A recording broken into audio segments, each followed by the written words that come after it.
Tidak semua mau, ada juga yang mungkin ogah-ogahan. Gimana tuh Bu menghadapi yang kayak gitu? Iya, sudah resiko kita sebagai kader. Ada yang bilang iki kepo, gila urusan. Tapi setelah mereka tahu apa yang kita kerjakan baik untuk mereka, lambat laun pasti mereka terima. Tapi sejauh ini memang tidak ada yang menolak sama sekali. Jadi setidaknya harus ada pengaturan jarak antara anak supaya kasih sayangnya itu dua-dua bisa di-cover sama ibunya. Saya bilang tidak perlu mahal-mahal nak, yang penting bisa kok kasih tempe apa. Kan biasa juga ada orang tidak mau terima anaknya kalau dibilang nanti makanan sehat kan sudah saya katakan tadi tidak perlu mahal. Karena biasa juga ada malas ke posyandu. Apa kita kunjungi lagi belum tentu dia mau timbangan. Kita ada 6 stunting, akhirnya sekarang sudah tinggal 2.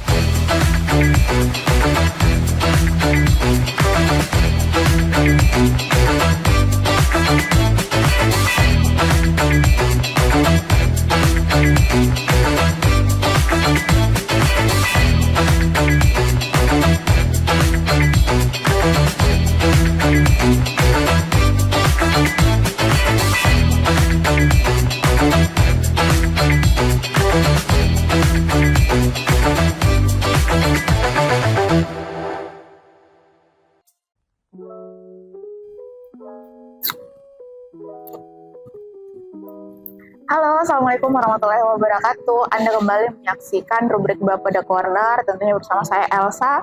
Di sini kita sudah kehadiran narasumber yang akan kita ajak berbincang, tentu tidak lepas terkait dengan pemberian penghargaan pada HUT Kota Makassar 416 di November lalu. Nah, di samping saya sudah ada Ibu Cantik ini hari ini sudah menggunakan seragamnya juga. Beliau adalah salah seorang kader BKKBN yang kemudian juga pada HUT Kota Makassar 2023 ini mendapatkan penghargaan sebagai penyuluh ya untuk keluarga berencana dan juga punya aktivitas menarik lainnya terkait dengan bagaimana mengatasi anak stunting di Kota Makassar dan juga bagaimana edukasi terhadap keluarga pastinya. Langsung saja saya sapa Ibu Juniwati. Assalamualaikum Ibu. Waalaikumsalam warahmatullahi wabarakatuh. Sehat kini alhamdulillah. Alhamdulillah sehat. Alhamdulillah sehat. Mungkin kita bisa cerita sedikit dulu nih Bu sebagai pengantar di podcast kita hari ini. Kegiatan sehari-hari Ibu Juniwati, Ibu Juniwati. Oke, saya panggilnya Ibu Juni, Ibu Jun. Iya, Ibu Juni saja. Ibu Juni. Ibu Juni.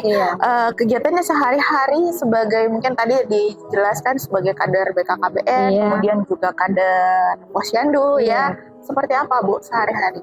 Ya, terima kasih. Sebelumnya saya ucapkan kepada Ade yang sudah mengundang saya hadir di tempat ini. Saya perkenalkan, saya Ibu Juniwati. Kebetulan saya kader BKKBN. Saya adalah PPKBD. PPKBD Kelurahan Maricaya Selatan. PPKDB itu apa kepanjangannya? Pendamping keluarga untuk ada kan penyuluh dari BKKBN. Saya pendampingnya. Pendampingnya. Oh baik. Kemudian setelah saya ada lagi yang namanya sub PPKBD, itu sub dia membawahi untuk masing-masing RW. Oh, berarti ada di bawahnya Bu lagi. Iya. Kalau saya ceritanya kelurahan, terus yang 5 kalau kebetulan di Maricaya Selatan ada 5 RW, berarti ada subnya 5. Ada 5 orang anggotanya Bu Juni. Yang masing-masing bertanggung jawab di RW-nya masing-masing. Nah, kebetulan keseharian saya kalau sebagai kader, kami ini mendampingi untuk yang berisiko stunting. Terkait yang berisiko stunting itu dari yang jatinnya, terus ibu hamilnya, ibu nifas, ibu balita, dan ibu baduta dan ibu balita. Iya. Ada istilah-istilah yang yang setengahnya saya tahu, setengahnya lagi tidak saya tahu kepanjangannya Bu. Itu memang setiap hari Ibu mengkontrol orang-orang tersebut atau seperti apa? Iya. Di samping saya kan sebetulnya juga punya kegiatan lain sebagai rumah tangga, saya juga sebetulnya guru PAUD. Jadi guru PAUD juga. Iya. Jadi setelah saya pulang mengajar, kalau saya ada sasaran bahwa ini ada penyampaian dari, kan kita juga kerjasama dengan Departemen Agama. Departemen Agama itu memberikan kami data chatting untuk di kelurahan kami. Jadi kalau ada sasaran chatting yang akan kami dampingi, maka saya ke sana. Kan kita ini TPK ada dua, ada dari PKK, ada juga dari BKKBN. Kebetulan saya dari BKKBN. Jadi saya baku atur waktu sama saya punya teman yang dari PKK. Kalau kita mau berkunjung, kami telepon chattingnya. Kalau dia ada waktu, kami kunjungi. Tapi bila mana mereka belum ada waktu, kami cari sasaran yang lain. Kami ke ibu hamil kah? Kami ke ibu baduta. Itu baduta tadi bawah 2 tahun. Bawah 2 tahun. Iya, bayi. Iya, Bali di bawah 2 tahun kalau baduta. Baik. Kalau ibu nifas itu yang baru melahirkan. Usia bayinya sampai 40 hari. 42 hari itu.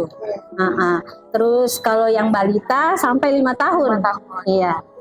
Jadi itu sehari-hari memang itu yang berganti-ganti yang ibu kunjungi gitu ya. Iya. Oke.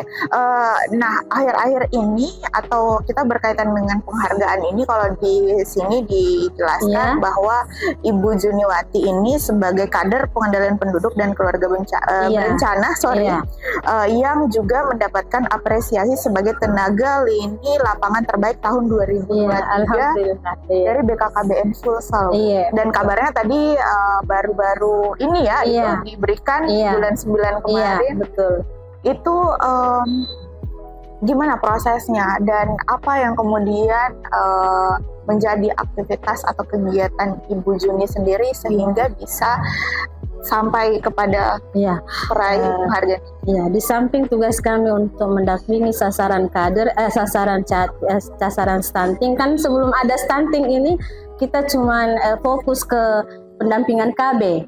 Nah, jadi kami edukasi jika ada keluarga PUS atau pasangan usia subur, kami dampingi. Bila mereka sudah punya anak satu, kami motivasi bagaimana supaya menjarangkan atau menunda anak supaya tidak terlalu rapat. Kami edukasi supaya dia mau ber-KB. Oke, ditahan-tahan dulu. Iya, ditahan-tahan begitu. Oke.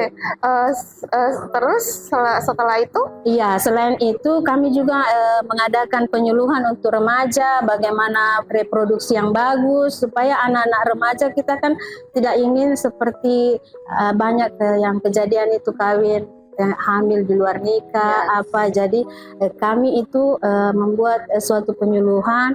Tidak mesti jika kami kumpul di suatu tempat, tapi kami dikunjungi. Kami data, di sini ada remajanya, di sini ada pasangan. Jadi kami sudah buat peta. Ada peta terkhusus untuk kami sebagai kader bahwa di sini ada remajanya, di sini ada pasangan ibu hamilnya, di sini ada yang pasangan usia subur tapi yang belum ber-KB maupun yang tidak ber-KB. Oke, dan data itu semua Ibu Juni ambil memang langsung menghimpun, bertanya kepada masyarakat, mengunjungi satu persatu atau gimana, Bu? Iya, datang satu persatu.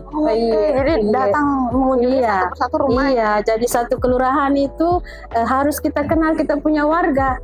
Iya. Jadi tidak mesti bilang kita cuma dengar-dengar dari teman atau di situ anak. Tidak, kita mesti harus kunjungi, betulkah dia ber-KB ini atau bagaimana, karena siapa tahu data yang sudah masuk ke ternyata ada kunjungan dari atas, nah beda yang kita kasih. Pasti resiko buat kami lagi kader. Jadi harus kita yang sendiri yang terjun, harus bertemu langsung dengan orang tersebut. Karena biasa juga ada ibu-ibu mau ber-KB, dia tidak tahu apa efek sampingnya, bagaimana cara ininya. Jadi memang kita harus siap untuk turun. Kita yang jelaskan bagaimana kalau pakai implan, bagaimana kalau pakai IUD, bagaimana kalau pakai pil, bagaimana kalau suntik. Nah, kita yang jelaskan. Wah, kalau ilmu-ilmu begini ya berarti Ibu Juni udah hatam nih. Sekalipun mungkin posisinya adalah pendamping bukan penyuluhnya langsung. Karena kalau kita bicara masalah penyuluhnya yang otomatis orangnya tersebut orang dari BKKBN, tapi karena Ibu Juni ini mendampingi, materinya didengar setiap hari, jadi tahu juga ya Bu ya. Alhamdulillah kami juga sebagai kader ada pelatihan. Setiap bulan, tapi ya rutin ada pelatihan untuk kader. Jadi setidaknya kita ada ilmu juga yang diberikan baik dari Dinas Kesehatan maupun dari BKKBN. Oke, nah berhubung dengan karena Ibu Juni ini sering kali bertemu dengan masyarakat ya, Iya. penerimaan masyarakat atau kita kerucutkan di warga kelurahan Iya, Ibu Juni sendiri ini Iya. gimana Bu? Kan tidak semua pasti menerima. Iya betul. Tidak semua mau diedukasi, Betul, tidak betul. semua mau, ada juga yang mungkin Iya. ogah-ogahan. Iya. Gimana tuh Bu menghadapi yang kayak gitu? Iya, sudah resiko kita sebagai kader. Ada yang bilang iki kepo, ada yang bilang iki gila urusan. Ya, tapi itu semua sudah resiko untuk kita. Tapi ya namanya kita kader, kita sudah punya tekad bahwa kita harus membantu mereka karena mereka tidak tahu apa yang kita kerja. Ya. Pasti mereka membenci. Tapi setelah mereka tahu apa yang kita kerjakan baik untuk mereka, lambat laun pasti mereka terima. Jadi mereka Iya. mau didekati pelan-pelan. Iya, Ya. betul. Tapi sejauh ini memang tidak ada yang menolak sama sekali. Ada sih, cuman kalau kita namanya kita ya dekati Coba terus, akhirnya mereka sadar sendiri, oh ya toh ternyata mereka yang mau itu Ibu Juni untuk kebaikan tak juga. Kan ada juga paham beberapa warga itu katanya itu berkabe, menentang agama ceritanya begini iya. segala macam. Tapi dengan kita bilang bahwa KB itu bukan untuk tapi untuk menjarangkan supaya baik untuk ibunya juga reproduksinya. Jadi akhirnya pelan-pelan mereka terima mau ber-KB. Oke, jadi sekarang nih kalau berdasarkan aturan atau program yang diarahkan oleh pemerintah pusat, Iya. jarak yang sebaiknya untuk satu keluarga itu untuk anaknya sendiri harusnya jaraknya umur berapa? Paling tidak sekitar 5 tahun. Jadi antara anak pertama dan anak 4 sampai kedua 5 tahun, iya. 4 sampai 5 tahun. Iya. Kan karena di usia begitu, kadang anak-anak kita baru mungkin umurnya anak-anak 1 tahun, 2 tahun, kan mereka masih butuh biasa kasih yang masih dia cemburu lihat mamanya gendong adiknya, dia masih mau digendong. Jadi setidaknya harus ada pengaturan jarak antara anak supaya kasih sayangnya itu dua-dua bisa di-cover sama ibunya. Betul. Jadi kalau misalnya anaknya terlalu berdekatan lahir, kadang si kakak masih mau sama ibunya, tapi karena sudah ada adiknya ya, berarti anjuran dari pemerintah itu jaraknya 4 sampai 5 tahun ya, Bu ya. Oke, selain dari itu Bu Juni juga aktif dalam penanganan kasus terhadap anak-anak stunting. Iya, Nah, betul. anak-anak stunting ini sejauh ini kalau dari hasil lapangan, visit lapangan ini gimana Bu? Iya, kebetulan itu hasil dari itu sebetulnya memang juga karena kurang gizi mungkin sehingga mereka stunting, karena kebetulan pas di wilayahku ini memang kasihan yang kena stunting itu ya di bawah garis menengah ke bawah. Iya, jadi dia juga mungkin ibunya juga tidak terlalu tahu bagaimana mengolah makanan yang sehat. Jadi biasa itu anak-anak paling dikasih kerupuk, dikasih supermie apa. Tapi setelah alhamdulillah kami dampingi, saya bilang tidak perlu mahal-mahal nak, yang penting bisa kok kasih tempe apa semua itu bisa dikasihin. Dia ikuti, alhamdulillah. Yang tadinya kita kita ada 6 stunting, akhirnya sekarang sudah tinggal 2. Oh, berarti ada yang sudah keluar ya. Berarti artinya kalau stunting kan itu berat badannya tidak sesuai dengan tingginya juga badannya. Oke, jadi dari 6 sekarang tinggal 2. Iya. Sepanjang mengawal atau mendampingi, bisa dibilang mendampingi anak-anak stunting ini, suka dukanya ada nggak Bu? Ya, suka dukanya itu nih kalau kita bilang ya kebona ini kan biasa juga ada orang tidak mau terima anaknya kalau dibilang stunting. Jadi pelan-pelan kita kasih tahu bang ini bukan stunting Bu, cuman ini anak kurang berat badannya, tingginya juga kurang dari anak normal yang seusianya. Kita ini dampingi supaya bisa ini anak tak kelak sama seperti anak-anak yang lain yang seumurannya, dan supaya kalau masa depannya itu kan sekarang gitu kalau orang kerja harus rata-rata tinggi, yang sehat. Nah kalau anak-anak tak loyo, pendek, bagaimana kesian mau bersaing dengan orang nanti kalau mau bekerja. Jadi akhirnya dia terima. Iya, kadang-kadang juga saya melihat ada kualifikasi pekerjaan itu yang mengharuskan tinggi badan. Gitu. Iya. Itu semua harus diedukasi dari sekarang Iya, ya Bu. betul. Iya. Jadi kalau misalnya Bu Juni ini pergi mengunjungi atau mungkin mendatangi rumah-rumah warga, edukasi yang seringkali disampaikan seperti apa? Iya, saya cuma kasih edukasi. Saya lihat juga dulu kalau untuk yang edukasi untuk yang catinnya, kita kasih edukasi bagaimana reproduksi yang sehat. Kemudian caranya nanti kalau misalnya punya bayi kemudian hamil, bagaimana kasih ASI eksklusif dan sebagainya. Terus kalau untuk yang sudah nifas, kamu usahakan supaya dia tetap kasih ASI eksklusif anaknya karena banyak sekarang sudah pakai susu formula. Betul. Iya. Jadi kita dampingi supaya jangan sampai dia kasih ituannya kalau ada JASI-nya. Nah memang bisa tetap untuk ASI, jangan sekali-sekali dulu sentuh formula. Iya. Jadi tugasnya Bu Juni mendampingi ibu-ibu tersebut ya agar supaya karena demi kebaikannya juga. Iya betul. Iya. Gitu ya. Iya. Kan kita tahu sekarang kalau anak-anak yang seumuran sekarang udah pikir dia ada susu mau saja gampang itu, dia tidak tahu bahwa itu susu formula lebih susu asinya lebih bergizi daripada dia beli itu susu formula. Kalau temuan Bu Juni dalam sepanjang mengunjungi mungkin rumah-rumah warga dan menemukan misalnya anak-anak yang akhirnya mereka masuk kategori stunting, itu pasti berdasarkan juga dengan kebiasaan atau pola hidupnya mereka. Betul. Hasil pengamatannya gimana? Iya, kalau saya biasa lihat-lihat itu, pas saya lihat, oh ini mamanya pesan nggak tahu kan masak sayur kayak ini atau bagaimana, kenapa kasih begitu. Jadi kebetulan itu kami juga di kader dikasih isi piringku. Isi piringku itu bagaimana cara porsi nasi yang sehat, terus mengolah makanan yang murah menjadi gampang untuk diolah ibu-ibunya. Saya kasih edukasi. Nah, bagaimana kok tidak ada uang tak beli ikan, beli makin tempe kita atau tahu kita jadikan perkedel atau apa. Pasti anak mama tak suka. Biar mina makan tidak apa-apa. Jujur suka makan lain lebih bagus daripada kita selalu Indomie atau apa mahal ikan begini. Bukan gitu alasan saya bilang. Yang kalau kita mau jimasa lebih bagus itu saya bilang. Ya biasa juga mereka ada yang terima, biasa juga lu bilang Ika kerja atau baik supaya gampang. Saya pelan-pelan kita edukasi supaya dia akhirnya mereka ikut. Akhirnya mereka mengikuti saran yang diberikan. Kalau untuk pendampingan anak-anak stunting yang sudah terdeteksi di Kelurahan Bu Juni sendiri gimana Bu? Kabarnya kan ada program khusus memang penanganan juga terhadap anak-anak stunting ini. Betul. Dari BKKBN itu ada 2 dia kasih keluar, yaitu Dashhat Dapur Sehat Atasi Stunting, kemudian BAS Bapak Asuh Stunting, Bapak Asuh Atasi Stunting.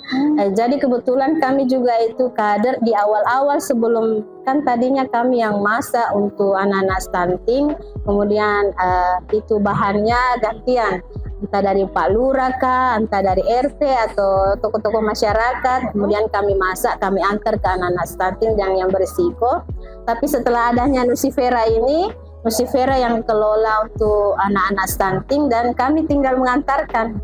Jadi sudah ada yang buatkan? Iya, kami tinggal ambil di Nusifera, kemudian kami bagikan ke anak-anak kami yang berisiko.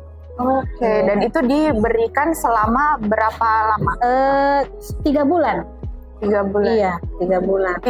Ini 3 bulan apakah itu sudah masuk dalam jangka waktu mereka udah pasti naik berat badannya atau ada lanjutannya Bu ketika masih dalam kategori stunting?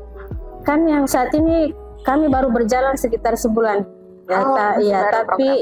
Jadi setiap 2 kali sebulan itu kami Nusifera dan ada dokter gizi, mereka ditimbang semua.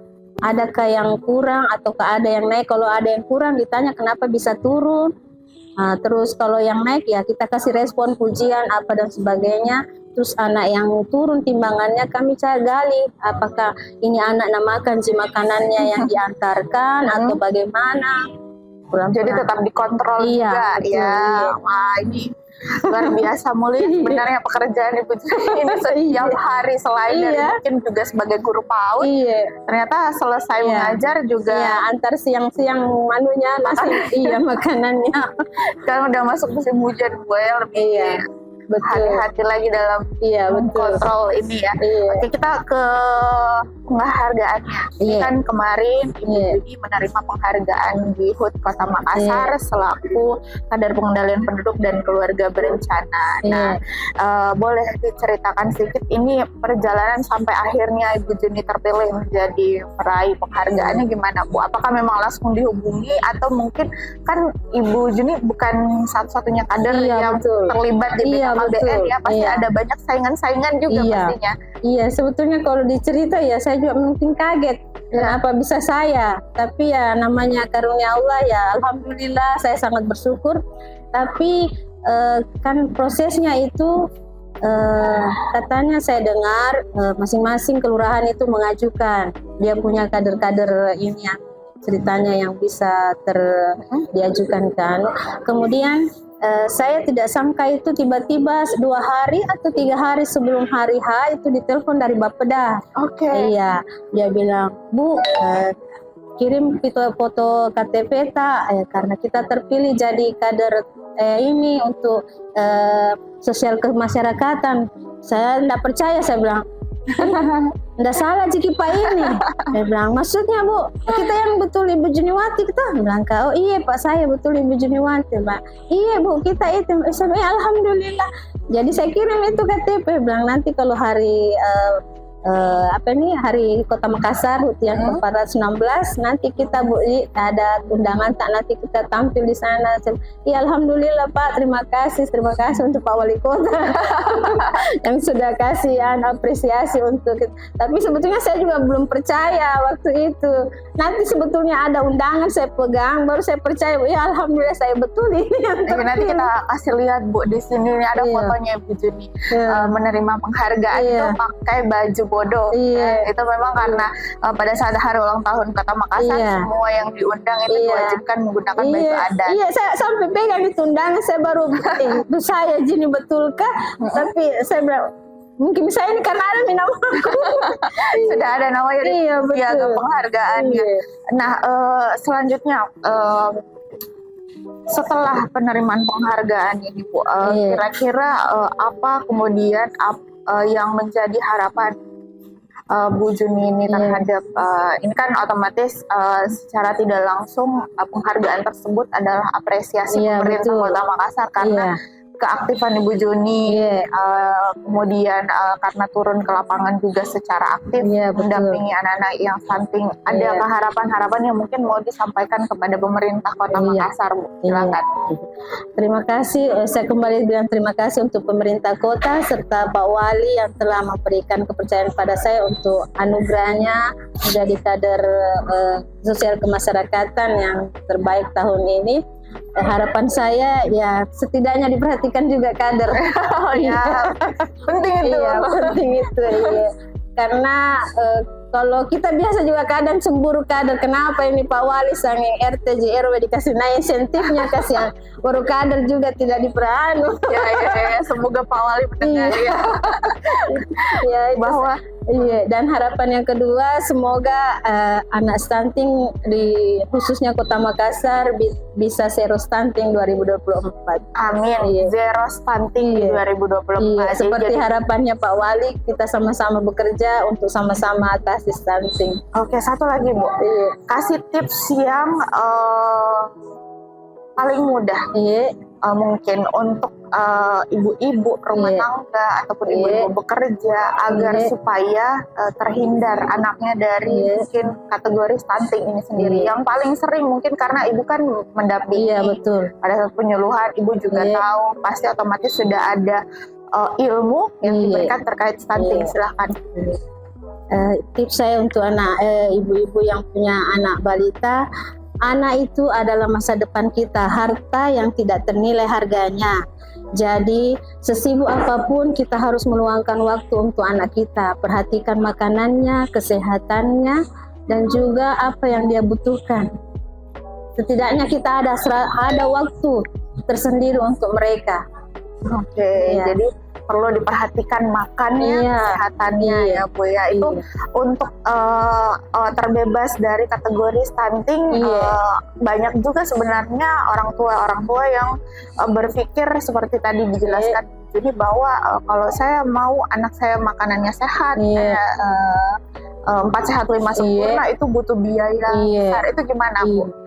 Makanan sehat kan sudah saya katakan tadi tidak perlu mahal. Iya. Iya, kita bisa kreasi sendiri. Misalnya itu tadi ya, dari tempe atau tahu kita olah bagaimana supaya anak-anak tertarik mau makan. Sayurnya juga kita variasikan, jangan itu terus pasti anak-anak juga bosan, ganti-ganti. Tidak perlu mahal, cukup ini hari sawi, besok kita tumiskan toge sama wortel supaya bervariasi, anak-anak juga suka. Buahnya juga tidak perlu mahal, ada pepaya, ada pisang atau semangka. Karena paling tidak anak-anak juga harus ada buah. Iya. Iya. Yang intinya adalah 4 sehat 5 Iya, sempurna betul. itu ya Iya. Bu ya, dan Iya. pastinya keterlibatan orang tua Iya, dalam betul. mendampingi anak, Iya. melihat tumbuh kembangnya Iya, betul. juga pasti Iya. sangat Rajin ke posyandu, periksa juga anaknya naik jika timbangannya ini anakku atau tidak. Karena Nah. biasa juga ada malas ke posyandu. Kita kunjungi lagi, belum tentu dia mau timbang anaknya. Iya. lagi.